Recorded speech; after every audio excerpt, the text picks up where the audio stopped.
मुझे नहीं पता, कोई रात उस रात से भी ज्यादा अंधेरी रही होगी जब आसमान में काले बादल ने चंद्रमा पर अपना कब्जा जमा लिया था और फिर देखते ही देखते एक पल में हर तरफ अंधेरा छा गया। इतना अंधेरा कि आसमान में जब भी बिजली का कंपकपाना होता तो मानो कोई शहर की तस्वीर खींच लेता। लगभग आधी रात गुजर चुकी थी, हर तरफ सन्नाटा छाया हुआ था।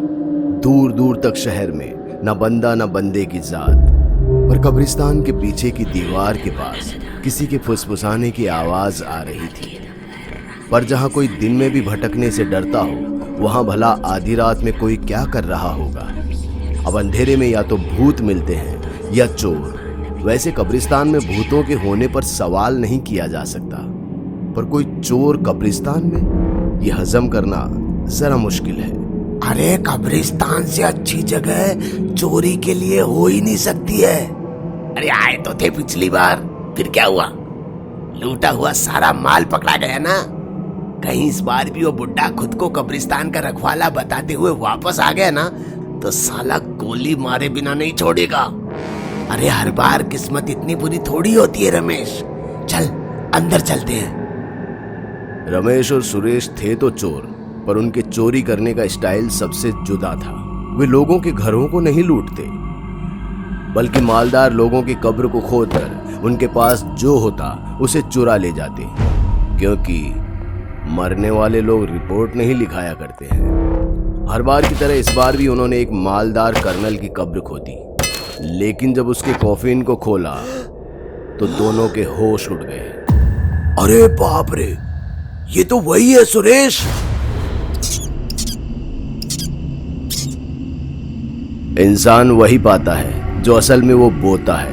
आपने कहावत तो सुनी होगी, पर यह होता कैसे है ये आप देखेंगे डोडो टीवी की इस कहानी में। हेलो दोस्तों, मैं हूं आपका प्यारा दोस्त मिस्टर नॉटी, और आज की कहानी प्रेरित है कैबिनेट ऑफ द क्यूरियोसिटी से, जिसका नाम है कब्रिस्तान का ताबूत। और इस कहानी के लेखक हैं पंचम प्रकाश। कब्रिस्तान के खंडहर में चमगादड़ फड़फड़ा रहे थे। एक पेड़ की साख पर बैठा उल्लू बिना पलकें झपकाए दो चोरों को एक सेठ की कब्र को खोदते हुए देख रहा था। फिर जैसे ही उन्होंने ताबूत को खोला, उसकी आवाज से उल्लू और चमगादड़ फड़फड़ाकर आसमान में मंडराने लगे। नीचे उन दोनों में से एक नीचे उतरा और लाश के गले से एक चैन खींचते हुए बोला, चेहरा देख साले का, मरने के बाद भी खुश नहीं है। अभी भी शक्ल पर 12 बजे हुए हैं। अरे ऐसा मत बोल, क्या पता उसकी आत्मा यहीं कहीं हो। अरे क्या फर्क पड़ता है, कौन सी उसकी आत्मा हमसे लूटा हुआ सामान वापस मांगेगी। सारा लूटा हुआ सामान इधर दे दो। अपने पीछे से इस आवाज को सुन उन दोनों के होश उड़ गए। एक पल के लिए उन्हें ऐसा लगा जैसे उस आदमी की आत्मा बाहर निकलकर उससे अपना सामान मांग रही हो, पर यहाँ मामला कुछ और ही था। पीछे मुड़कर देखा तो एक मोटा आदमी हाथ में रिवॉल्वर ताने उनसे लूटा हुआ सामान मांग रहा था। चोरों को लगा कि वो चोरी करते हुए पकड़े गए, इसलिए पहले उन्होंने सोचा कि लूटे हुए सामान का बंटवारा कर लें, पर उस आदमी की एक चीख से दोनों का खून सूखने को हो गया। बकवास बंद करो अपनी। मैं तुम्हें कोई चोर लगता हूं जो अपनी हिस्सेदारी लेने आया है? मैं हूं सली, इस कब्रिस्तान का रखवाला, और मेरे रहते हुए तुम कब्रिस्तान के ताबूत से कुछ भी नहीं चुरा सकते हो, समझे? अब चुपचाप सामान यहाँ रखो और चलते बनो, वरना। इतना कहते हुए उस मोटे आदमी ने एक गोली हवा में चला दी और चोर लूटा हुआ सारा सामान वहीं छोड़कर गोली हो गए। इसके बाद सली ने पहले तो अपने आसपास देखा और फिर कब्र में नीचे उतरकर लाश को देखने लगा। ओहो, यहाँ तो अभी और भी माल बचा है। बाजार में इसकी अच्छी कीमत मिल जाएगी और मेरा कर्ज भी उतर जाएगा। सली भी उन बाकी चोरों की तरह ही था जो लाश को लूटता था।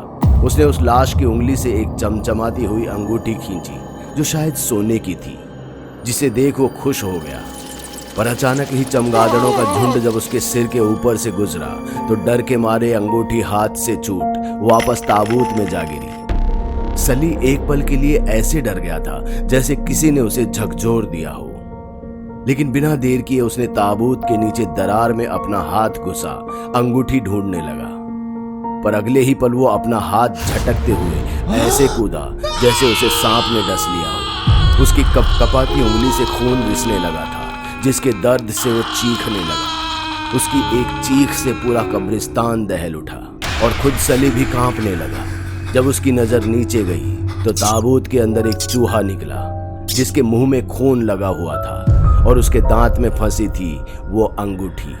सली ने उसके मुंह से वो अंगूठी निकालने के लिए हाथ आगे बढ़ाया ही था कि तभी चूहा अंगूठी सहित अंदर घुस गया। सली लूटा हुआ सारा माल लाश के सीने पर डाल वहीं झांकने लगा जहां वो चूहा था, पर उसे कुछ दिखाई नहीं दिया।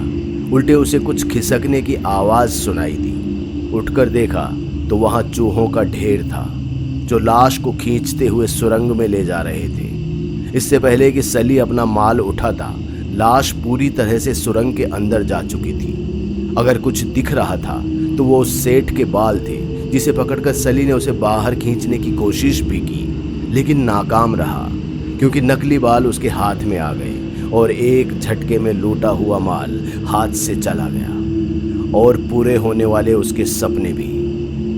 पर सली ने हार नहीं मानी और अपने एक हाथ में टॉर्च और दूसरे हाथ में रिवॉल्वर पकड़ उस सुरंग में लाश के पीछे जाने लगा। वो अपने लालच के चक्कर में जितना अंदर जाता जा रहा था, उतना ही वो बाहर निकलने के रास्ते से दूर भी होता जा रहा था। जो बात उसे तब समझ में आई जब लाश एक गड्ढे से होते हुए सीधे नीचे कहीं जा गिरी। सली ये समझ चुका था कि अब सब कुछ उसके हाथ से जा चुका है, इसलिए वो वापस निकलने की कोशिश करने लगा।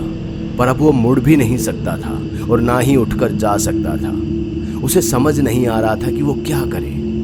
तभी उसके सामने वो चूहा आ गया जिसने उसे काटा था। चूहे को देखकर गुस्से में सली ने उस पर गोली चला दी, जिसके बाद उसके चिथड़े उड़ गए। चूहे का ये हाल देख सली मुस्कुराने लगा, जैसे उसने कोई बड़ी कामयाबी हासिल कर ली हो।